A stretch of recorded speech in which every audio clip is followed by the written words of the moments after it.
個人業主喺啲咩情況下可能會被徵收利得稅？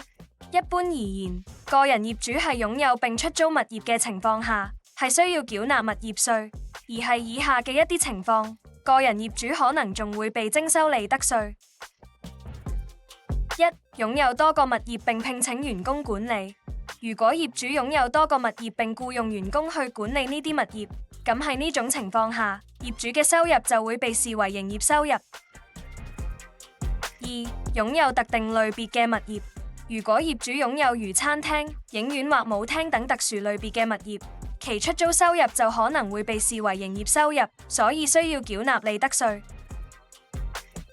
三、經營業務並出租多餘並未使用嘅區域。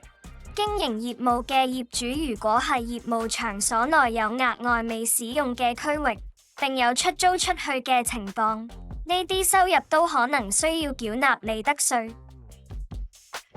如有其他疑問或需要進一步嘅稅務建議，歡迎透過以下方式聯絡展群士 K。